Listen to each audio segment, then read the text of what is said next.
ہاں زین، آپ کو سوال کرنا چاہ رہے ہیں؟ السلام علیکم، میرا نام زین العابدین ہے، میں سوشل سائنس ڈپارٹمنٹ میں سے ہوں اور سائیکالوجی میرا میجر ہے۔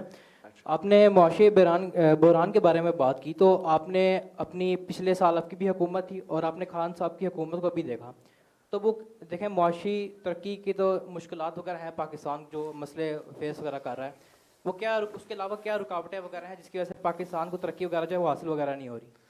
تو ایک تو یہ ہے کہ ہمارے افسوس کے ساتھ جو حکمران ہوتے ہیں وہ اس سنجیدگی کے ساتھ میرا خیال میں جس کرائسس سے ہمارا ملک آج سے نہیں کچھ سالوں سے گزر رہا ہے، اس سنجیدگی سے یہ کرائسس کو نہیں سمجھنا، I don't think it's an issue of نہ سمجھ رہے ہیں، مگر اس کو نان سیریسلی ٹیکل کیا جا رہا ہے۔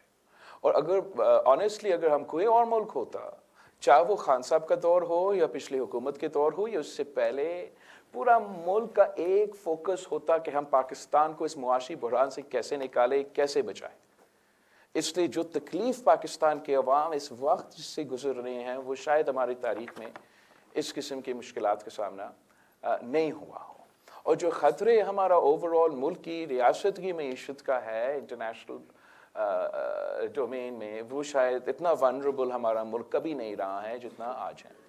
انفارچونیٹلی جبکہ یہ حالات چل رہے تھے، دونوں، آئی ایم ناٹ سیئنگ کہ ہمارا حکومت نے بہتر کیا، دونوں حکومتیں، خان صاحب کے اکنامک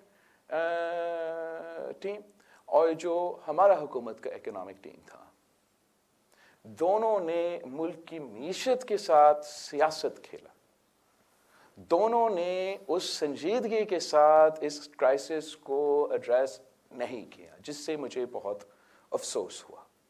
ایک تو خان صاحب کا تو آپ سب کو معلوم ہے، شاید اگر نہیں میں دہراتا ہوں، اپنے دور کا جو بھی آپ کرٹیسائز کریں گے for its over all economic policy اور اکنامک کنٹریبیوشن ایٹسٹرا، جس بات کا میں ذکر کر رہا ہوں وہ یہ کہ جب خان صاحب کو نظر آ رہا تھا کہ وہ عدم اعتماد ہار رہا تھا، تو اپنا کیا ہوا آئی ایم ایف کے ساتھ معاہدہ کی خلاف ورزی کرتے ہوئے خان صاحب نے 20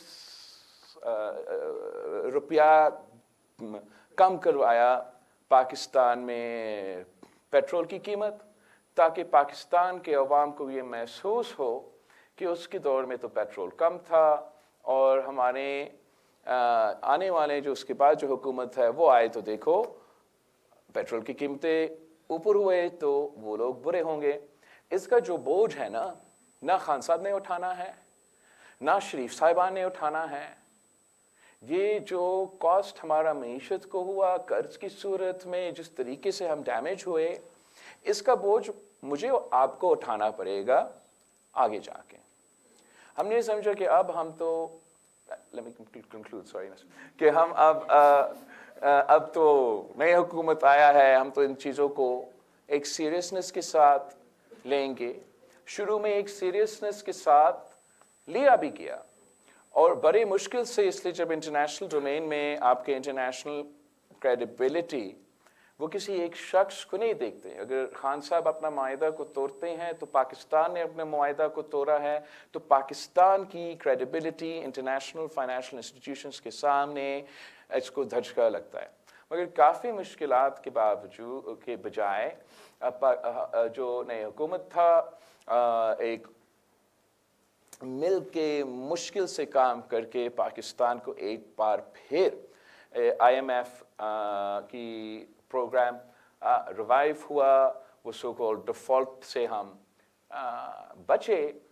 اور جب اس کا پہلا قسط پاکستان آ رہا تھا تو اسی وقت دو چیزیں ہو رہے تھے، سندھ اور بلوچستان کی طرف وہ بارش میں اضافہ ہوتا رہا اور وہ سیلاب کا صورتحال پیدا شروع ہو گیا۔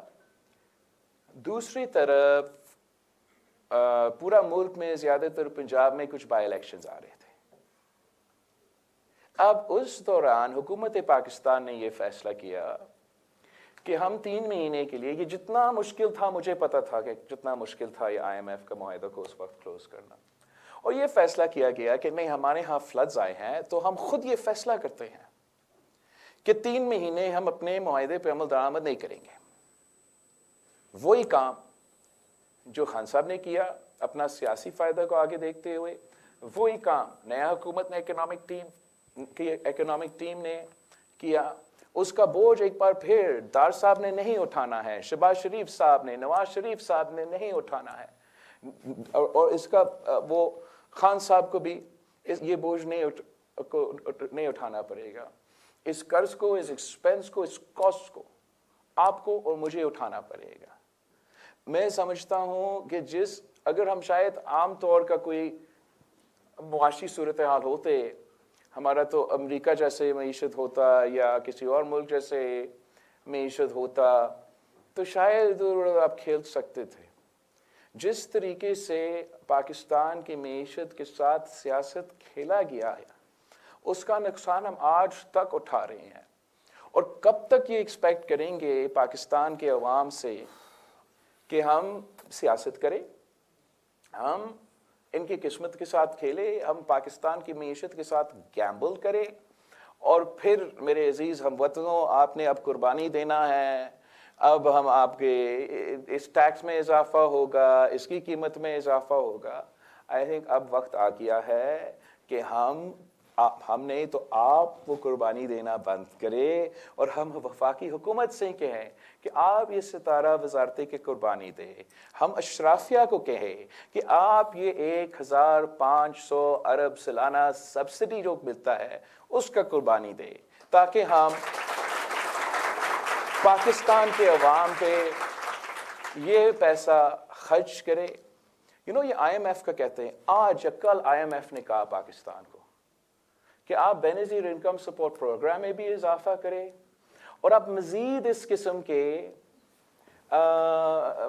वेलफेयर के मंसूबे लेकर आए। जब मैं अपना ये मुआहिदा इंट्रोड्यूस किया था, जिस टेलीविज़न चैनल पे मैं किया, सवाल ये कहते थे कि आप ये कैसे करेंगे IMF।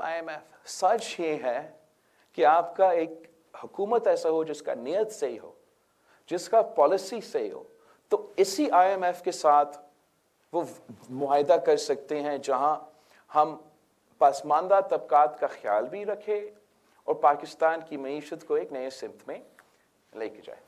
जी बीवी, आप करना चाह रहे? जी।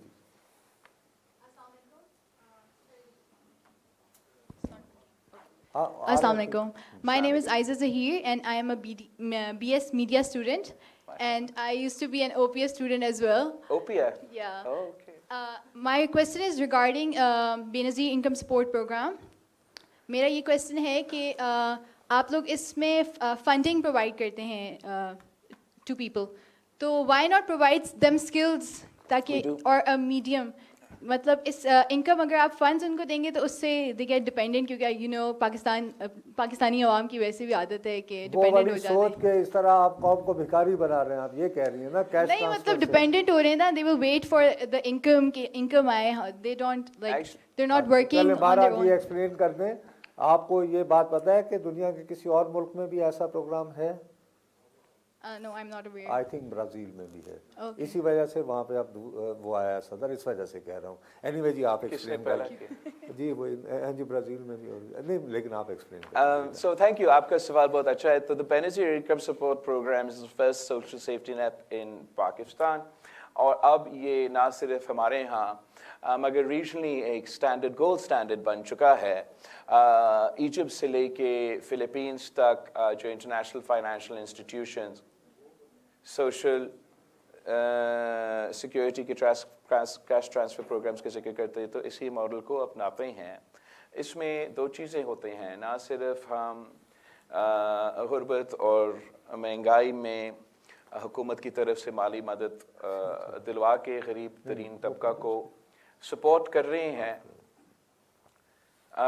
मगर साथ साथ विमेन एम्पावरमेंट कर रहे हैं कि पाकिस्तान में जो हमारे ख़वातीन हैं, जब आप वुमेन एम्पावरमेंट की बात करते हो तो शहीद मोहतरमा बेनज़ीर भुट्टो कहती थी कि she believes that a woman can not be truly empowered unless she is economically empowered.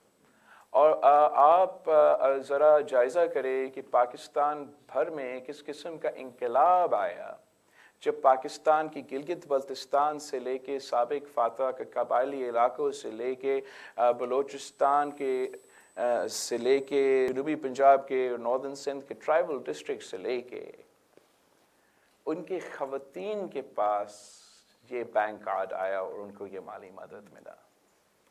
इनको बेकारी नहीं, इसने एम्पावर किया है हमारे ख़वातीन को। इस सपोर्ट की वजह से मुख्तलिफ एग्ज़ाम्पल्स है जहाँ वो ना सिर्फ गुर्बत की लकीर से नीचे अपने आप को निकालें, इसलिए आपको जो मदद है वो ख़ुद तो नहीं निकाल देंगे किसी को गुर्बत से, but because it supplements them। इस सपोर्ट की वजह से वो अपने बच्चों को तालीम दिलवा सके, ये सपोर्ट की वजह से उनका गुजारा होता है। But you're absolutely right, it was never just meant to be the Benazir Income Support Program। इसमें तो ये तो ज़रूर इसको चलना रहना चाहिए, लेकिन साथ साथ हमने उसी वक्त जो इंट्रोड्यूस किया वसीलाए हक, वसीलाए रोज़गार, वसीलाए तालीम, वसीलाए सेहत, और ये इन्होंने साथ साथ चलना था, जिससे हम अगर वसीलाए हक है तो वो बिलासूद कर्जा वाली बात है, जिससे हम बिलासूद कर्जे इन ख़वातीन को दे ताकि वो इकोनॉमिकली अपना कारोबार शुरू करे और उस तरीके से इकोनॉमिकली एम्पावर करे। वसीलाए रोज़गार इसका एक ऑफशूट था जिससे इनको जिन स्किल्स की आप बात कर रहे हो वो स्किल्स हम दिलवा सके ताकि वो काम कर सके, रोज़गार कर सके। या तो इस तरीके से हमारा जो सोच बेनज़ीर इनकम सपोर्ट प्रोग्राम के बारे में था वो एक कॉम्प्रहेंसिव पॉवर्टी एलिविएशन प्रोग्राम था। इसका जो कैश ट्रांसफ़र का पॉवर्टी एलिविएशन और वुमेन्स एम्पावरमेंट का मंसूबा है वो बहुत ही कामयाब रहा, मगर जो हुकूमतें इसके बाद आए वो जो बाकी पोर्शंस है उनको उस तरीके से सपोर्ट नहीं किया। मैंने अपना मंशूर में ये प्लेज किया है कि हम ना सिर्फ उसमें इजाफा करेंगे मगर इन तमाम जो साथ चलने थे गुर्बत के मुकाबले करने के लिए मंसूबे जो कि ख़वातीन को टारगेट किए गए हैं उनको भी हम रजू करेंगे। मेरा अपना ख्याल है कि इस हवाले से एक बात शायद वो चेयरमैन साहब आपको उन्हें रेफ़र करनी चाहिए थी, वो ये है कि अभी जैसे सिंध में जो घर तबाह हुए हैं उनको जब यानी रीबिल्ड किया जा रहा है तो उसका जो हक़ मिल्कियत है ना वो ख़वातीन को दिया जा रहा है। तो हमारे यहाँ के मर्द हज़रात को ना चल निकल बाहर हों जब गुस्से में आते हैं तो अब औरत अब कहा करेगी, अल्लाह खैर करे हम जैसे लोगों पे। मैं अगर आप इसकी इजाज़त है, I'm actually very proud of this one initiative।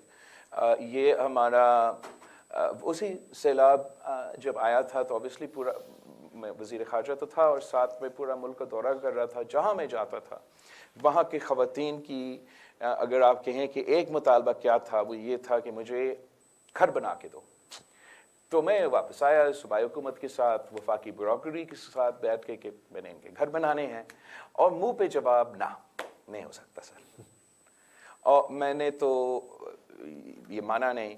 और हमने फिर मैं सलाम पेश करता हूँ चीफ मिनिस्टर सिंध कायम अली शाह साहब अपने मुराद अली शाह साहब को कि उन दिनों में एक तरफ हम एक दिन में बारिश हो रहा था और उसका मुकाबला कर रहे थे, रात में मेरे साथ वो वर्ल्ड बैंक के ऑफिशियल्स की मुलाकातें कर रहे थे ताकि हम पॉलिसी फ्रेमवर्क कर सकते हैं। और हमने फिर वर्ल्ड बैंक से 2 बिलियन